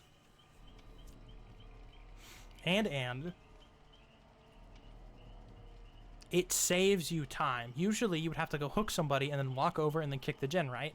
And that might take time. You don't have to do that with this, because it automatically makes it regress and automatically does it after you've hooked. So it's like taking time out of you walking over there and kicking it. Super powerful. Septic Touch. Whenever somebody heals somebody else inside your terror radius, they become blind and exhausted for 10 seconds. They have to be in your terror radius. Bad perk. If it was not in your terror radius, it would be better. But the fact that they have to be in your terror radius makes it so it doesn't work, again, on the undetectable killers.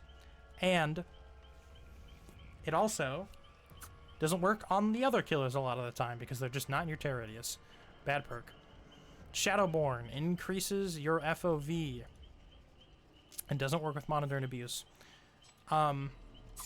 Depends on your point of view. For me, useless perk. I would never run this. I don't care about the FOV. For some people, they have to run it on every single build because it hurts their eyes. It's up to you. I'm just going to put it in Adept Rift only, basically, for me, but it's totally reasonable if you have to use it all the time. Shattered Hope, if you break a boon, then it goes away forever. And you can see all survivors that were in the boon range for 8 seconds. It's okay to run on certain hex builds with Pentimento, because you'll break the boon, and then that means that a totem is broken, so you can make it a Pentimento. Basically, you can turn their buff into your buff. But otherwise, Shattered Hope is not that useful. Like, what is the point of getting rid of the entire totem as opposed to just snuffing it out? In fact, you might incentivize them to waste their time to go back and try and boon again. And if they're bad, they might just be doing that over and over again in a loop, basically. So it could actually be a bad time if you don't run it with Pentimento, but it can be really, really useful with Pentimento. So Sloppy Butcher. Basic attacks make it so people hemorrhage and are mangled. So, yeah. Does these things.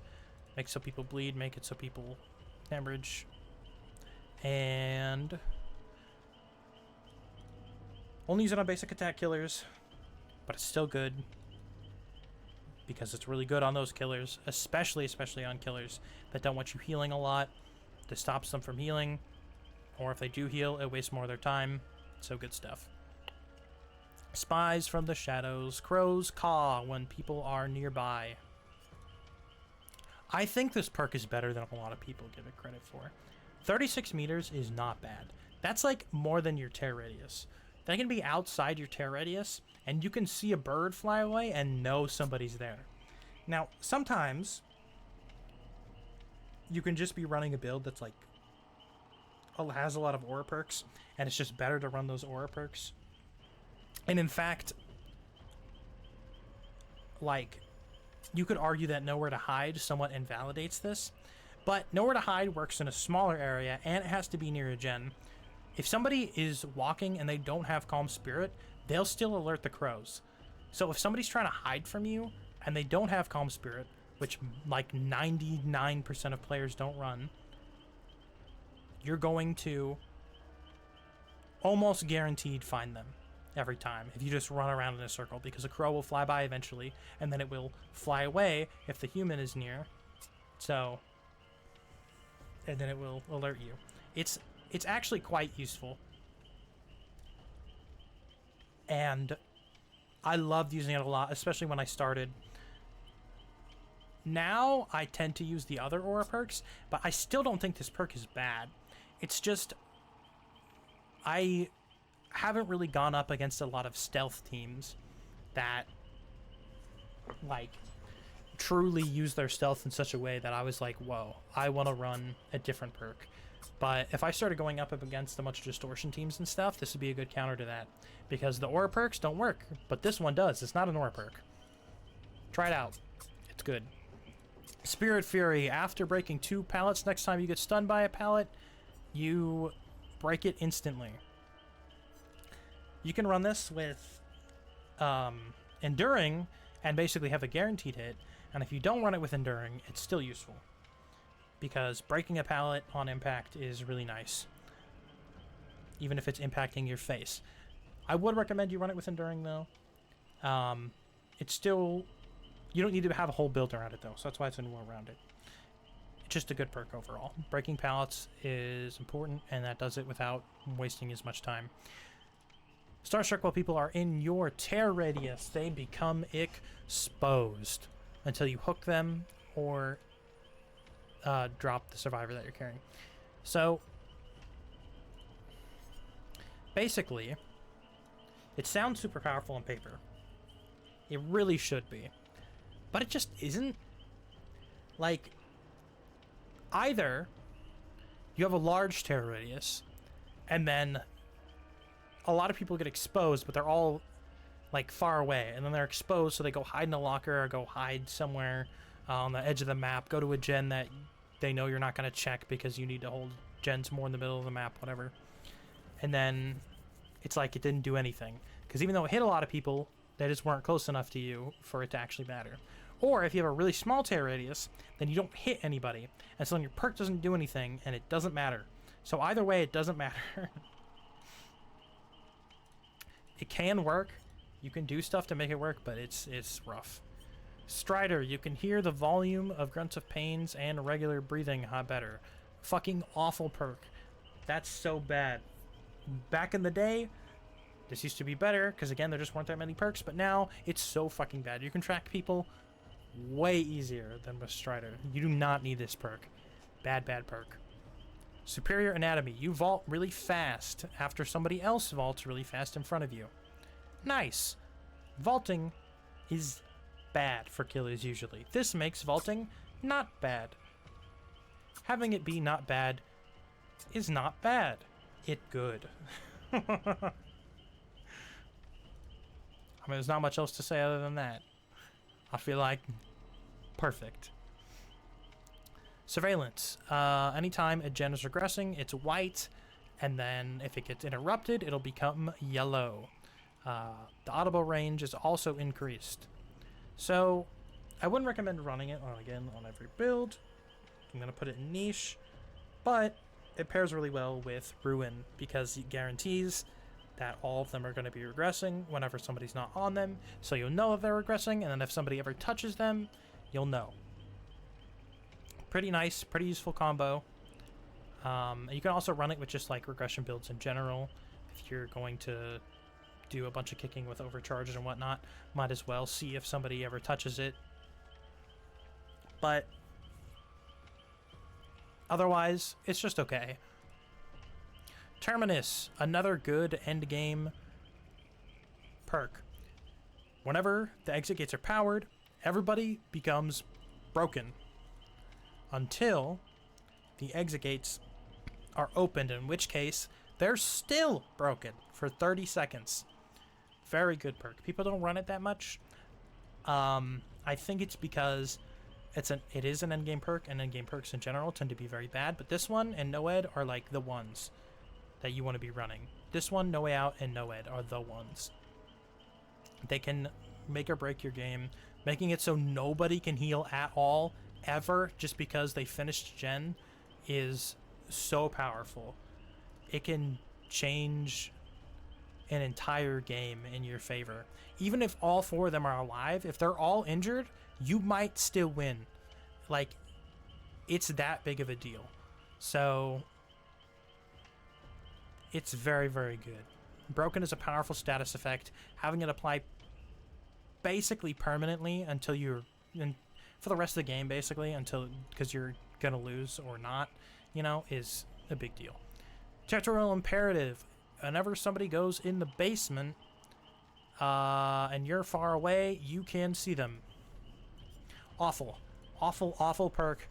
You don't want to leave the basement. If somebody's in the basement, you probably are going to camp them because that's the best option. If you hook someone in the basement and it's not for a challenge, and you choose to leave, and you even see somebody with this perk go in the basement, what's the point? What are you going to do? Are you going to go there? Are you going to go to the basement now? But why'd you leave? Weren't you doing something else? Are you going to turn around and go back to that person? Like, if that's the case, then you should have just camped. And if it's not the case, then why are you running the perk? Bad. Awful perk. Terrible perk. Thanatophobia. Whenever somebody's injured, dying, or hooked, then everybody else gains a 2% action speed penalty, and it stacks up to 8. But if everybody is injured or in those states, then it's 12%. So, like, it's strong, but it's not. You have to do the hit and run play style, and like I said, that just doesn't work. Most of the time, you usually want to get someone out, or someone out near the beginning, or at least by like halfway through the game. You want somebody to be out, and if they're not, then you're in a rough spot. Making people do gen slower is nice, but it's just not enough. It's not going to be enough unless you're playing somebody like Plague, who guarantees basically that nobody can heal, and that you get the 12% bonus. Thrilling Tremors, you pick somebody up, and then all the gens are blocked that aren't currently being worked on, and you can see them. So this is always useful. Either somebody is about to go on a gen, and then they can't because you block it, or somebody is on a gen, and then you know where they are. Either way, it's useful. It's not really about the blocking of the gen so much as it is the not blocking part, and then you being able to see where people are.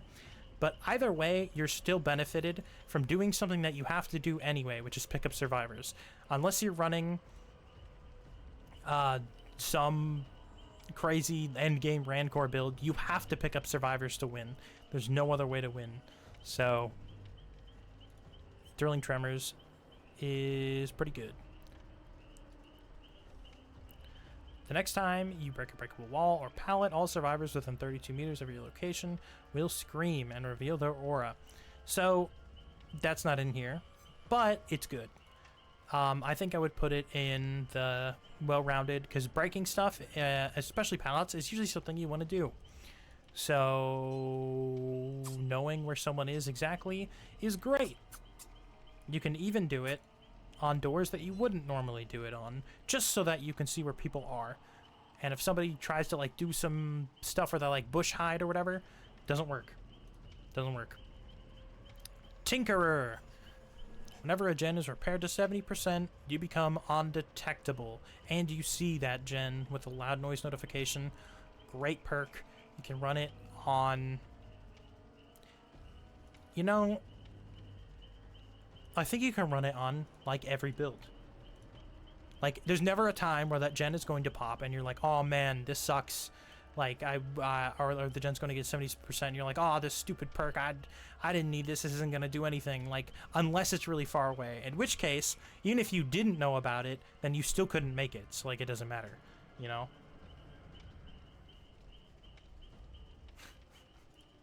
I'll show you D's perk, bro. I'm almost done with the stream, by the way. I only have these perks left, and then I'm going to get off because this is rough. This has been almost about 4 hours of me doing this because I did a stream like 2 days ago where I went through this, but I want it for posterity's sake. So, what was I saying? The perk I did last, Tinker, yeah, it's just good on like every build. There's not really a reason to avoid it. Trail of Torment, you kick a gen and then everybody sees the gen, but you're undetectable. Bad. Everybody sees the gen. Yeah, I am gonna upload the VOD. It's bad because they get to see the gen. If they didn't know that you were undetectable, then great, but they do, and that's like the whole thing of undetectable, is that they don't know where you are. And they still don't know where you are, but they know that you are undetectable, which is like counterintuitive. It's very silly. However, you can do certain things with it. It can be useful from time to time if you really make a build centered around kicking gens and then making it so even though they know like you have some sort of trap set up or you're like hiding in a corner or whatever, and so it's fine. It's just generally bad. Unnerving Presence. Whenever someone is within your terror radius, skill checks happen more often, and skill checks are smaller. Awful perk, terrible perk. They have to be in your terror radius, and it makes skill checks happen more often. If they're good, it doesn't matter if the zones are smaller. They'll still hit great skill checks, so all you're doing is giving them more great skill checks. You're buffing them. That's bad. That's really bad. Don't do that. Unless, again, you're running a skill check build. But even then, like, you could run other perks that don't require them to be in your terror radius. So, like, bad. Very bad. Unrelenting. You miss, and then your cooldown is less. It actually has a niche where you can miss at a pallet on purpose, and then they go thinking that you fucked up, but actually, because your cooldown is shorter, you can catch up to them when you couldn't otherwise. Now, you can do that like once per game, and you also have to hope that they're not gonna just drop the pallet on you anyway. Like, they have to be good enough to know that you're gonna get close, but not actually hit them, because some people don't know that, right? But it has a niche. Whispers. You hear the whispers of the entity whenever somebody is nearby you. Bad. Awful perk. Terrible perk. There are lots of aura perks, and even fucking Bloodhound is better than this perk. It's so bad that you get to lightly hear whispers when somebody's nearby. They're not directional. You don't know where people are. It just tells you that somebody exists within 32 meters, aka somebody's in your terror radius, which happens like all the time. So it's basically no information at all. In the Zanchan Tactics, you can see the auras of breakable walls, pallets, and windows within 32 meters. Now, you might think that it goes in Adept or Rift only, but actually, being able to see where a survivor's going can mean that you can tell whether they're going to a pallet or not if you have this perk. And then you can do something. You can do mind games preemptively that normally you wouldn't be able to do because you don't know if the pallet's there or not, unless you've happened to keep like a really good track of that stuff. You have a really good memory. And that's assuming that the RNG even spawns it there. A lot of times the RNG won't even do that, right? So if you have this perk, for sure, you'll know whether or not a pallet is there. And then you can react based on that. You can change your tactics, aptly enough. how you're going to play around the situation. Now, a lot of the times, it's not going to do anything. You're just going to see that they're going to run to it, and there's nothing you can do about it. But it does sometimes do something. So, niche it goes. And that's it. That's all the perks. I'm out. I'm out of perks. Holy big project. But hey, I did it. And these are my thoughts. And I have this for posterity's sake in the future. Specifically for me. So I can look back on it and see if I feel like I was in the right mindset, or just see how much perks have changed over time and stuff. So yeah. I'm going to end stream here. And bye-bye. I'll see you later.